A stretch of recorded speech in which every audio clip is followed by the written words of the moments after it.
ये कहानी है एक ई रैंक हंटर सन जेंग वू की, जिसे दुनिया का सबसे कमजोर हंटर कहा जाता है और सभी लोग उसका मजाक उड़ाते हैं, पर वो उनकी बातों पर ध्यान नहीं देता क्योंकि अपने पिता की मौत के बाद वह अकेला ही होता है जो घर में कमाता है। उसे अपनी माँ के इलाज के लिए पैसे चाहिए होते हैं जो कोमा में है, और अपनी बहन को पढ़ाने की जिम्मेदारी भी उसके ऊपर ही होती है। इसलिए सबसे कमजोर होने के बावजूद भी वह अपनी जिंदगी खतरे में डालता है ताकि जो थोड़े से वह पैसे कमा सके। और एक दिन जब सभी लोग उसे मरने के लिए डंजन में छोड़कर चले जाते हैं, उसकी सेकंड अवेकनिंग होती है एंड वह दुनिया का एक अकेला हंटर बन जाता है जो अपने रैंक को पावर अप कर सकता है। कहानी की शुरुआत में हमें 3 साल पहले का एक सीन दिखाया जाता है जहां एक आइलैंड पर कई सारे मॉन्स्टर हंटर से लड़ रहे होते हैं, पर वह मॉन्स्टर बहुत ज्यादा पावरफुल होते हैं। उन्हें हंटर्स के हमले का कुछ असर नहीं होता और वह सभी हंटर्स को आसानी से हरा देते हैं और वह उन्हें बहुत ज्यादा घायल कर देते हैं। एक हंटर मरने ही वाला होता है तभी वहाँ पर कहीं से हीलिंग हंटर आ जाता है जो उसके जख्मों को हील कर देता है। जब हीलिंग हंटर उसे हील कर रहा होता है तभी वहाँ पर बहुत सारे मॉन्स्टर आ जाते हैं जो उस पर अटैक करते हैं। तभी वहाँ पर उसके कुछ फ्रेंड्स आ जाते हैं उसे बचाने के लिए एंड वह तीनों ही एस रैंक के होते हैं तो उन्हें कुछ मुश्किल नहीं होती है एंट मॉन्स्टर से लड़ने के लिए। तभी वहाँ पर एक व्हाइट कलर का जाइंट मॉन्स्टर आ जाता है एंड सभी उसको देखकर कहते हैं कि इन आंट मॉन्स्टर का ये लीडर हो सकता है, और फिर दोनों हंटर्स उससे लड़ते हैं और बहुत आसानी से उसे भी हरा देते हैं। और तभी और व्हाइट मॉन्स्टर वहाँ पर आ जाते हैं जिससे वह लोग समझ जाते हैं कि वह जाइंट मॉन्स्टर उनका कोई लीडर नहीं था। वह अपनी पावर्स को बढ़ाकर उन मॉन्स्टर्स को भी खत्म कर देते हैं और उनकी यह लड़ाई सिटी से भी लोग देख सकते थे। एक हंटर जिसका नाम जूई है वो अपनी आर्मी लेकर सही समय पर पहुंच जाता है क्योंकि वहाँ पर सैकड़ों की तादाद में वही 8 मॉन्स्टर्स आ रहे हैं। वह अपने एक ही अटैक से सभी छोटी चींटियों को मौत के मुंह उतार देता है और वह बड़ी चींटियां आगे बढ़ती रहती हैं जिनसे लड़ने के लिए बाकी के हंटर्स आगे बढ़ते हैं। इस दुनिया में 10 साल पहले कुछ ऐसे पोर्टल्स अपीयर होना स्टार्ट हुए जो अलग अलग डिमेंशंस में कनेक्ट होते हैं। इन पोर्टल्स के बीच कुछ मैजिकल बीस्ट एंड मॉन्स्टर्स निकलते हैं जिनको आम वेपन से कुछ असर तक नहीं होता। उन्हें मारने के लिए हंटर्स की जरूरत पड़ती है। हंटर्स वो ह्यूमन होते हैं जिन्होंने मैजिकल एबिलिटीज को अवेकन किया है। उनके पावर्स के हिसाब से उन्हें बहुत सारे रैंक दिए गए हैं जैसे S A B C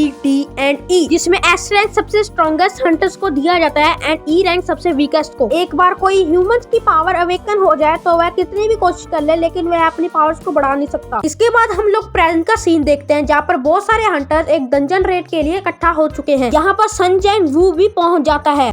उसे देखकर सब लोग खुश हो जाते हैं। उसे देखकर सब लोग खुश क्यों हो रहे हैं? वो काफी स्ट्रॉन्ग है क्या? हा हा हा, स्ट्रॉन्ग? तुम जानते भी उसका निकनेम क्या है? World weakest Hunter. उसके आने का मतलब है ये डंजन बहुत जल्द कमजोर होने वाला है, तो किसी को कोई फिक्र करने की कोई जरूरत नहीं है। चलो ज्यादा कुछ बोलते नहीं है नहीं तो उसको सुन सकता है। तुम इतना ऊंचा जो बोल रहे हो इसलिए मुझे सब कुछ सुनाई दे गया है। तभी वहाँ पर एक लड़की जूही पहुँच जाती है जो उसको चोट के लिए डांट लगाती है। उस लड़की के पूछने के बाद वह बताता है कि वह एक E रैंक डंजन में घायल हुआ था, मेरे अलावा बाकी किसी को एक खरोच तक नहीं आई। वहाँ पर कोई भी हीलर तक नहीं लेकर गया था क्योंकि उनके पास एक हाई रैंकर था। एक हाई रैंकर होने का मतलब ये थोड़ी है कि वह एक हीलर तक नहीं लेकर जाएंगे। यह इसलिए हुआ था क्योंकि मैं कमजोर हूँ, अब तो मुझे इसकी आदत हो गई है। यह सुनकर जूही कुछ नहीं बोल पाती। आगे सभी लोग रेड के लिए तैयार हो जाते हैं जिनके सामने एक हंटर खड़ा होता है जिसका नाम मिस्टर सॉन्ग है। वह कहता है कि वह इस पार्टी का लीडर बनना चाहता है, किसी को कोई तकलीफ तो नहीं है। वह सबसे स्ट्रॉन्ग था इसलिए सब लोग उसे लीडर बनाने के लिए तैयार हो जाते हैं। इसके बाद सब लोग एक एक करके डंजन में चले जाते हैं और जिन बाहर खड़ा ये सोच रहा था कि ये नाइफ जो बहुत ज्यादा वीक है लेकिन मैं अपनी इनकम से बस इसे ही अफोर्ड कर सकता हूँ, चलो कुछ ना होने से होना ही बेहतर है, और वह भी पोर्टल के अंदर चला जाता है। कुछ देर बाद वह एक मॉन्स्टर को हराता है जिससे उसे एक माना क्रिस्टल मिल जाता है। मॉन्स्टर्स को मारने के बाद उन्हें बहुत सारे जेम्स एंड क्रिस्टल मिल जाते हैं जिन्हें वो हंटर गिल्ड को देकर काफी सारे पैसे कमाते हैं। इन सब चीजों का यूज करके मैजिकल वेपन्स बनते हैं जो ताकतवर मॉन्स्टर्स को हराने में काम आते हैं। मॉन्स्टर जितना ज्यादा पावरफुल होता है उसकी गिराई हुई वो चीज बहुत ज्यादा कीमती हो जाती है। तभी एक गॉबलिन जिन के ऊपर हमला कर देता है, उसे वह ब्लॉक तो कर देता है लेकिन उससे उसकी नाइफ पर क्रैक आ जाता है। इसी तरह गॉबलिन के अटैक से जिन डॉज कर देता है और मौका मिलते ही उसके ऊपर हमला कर देता है, पर उसकी नाइफ टूट जाती है उस क्रैक की वजह से और वह गॉबलिन उसे बुरी तरह घायल कर देता है। उससे पहले कि वह हेवन में पहुंच जाए ठुलठुला आके उसको बचा लेता है और जोगी से कहता है कि वह जिन को जल्दी से हील करे। जोगी उसे हील कर देती है। उसके बाद जिन बाकी सब हंटर्स को मॉन्स्टर्स के साथ लड़ते हुए देखता है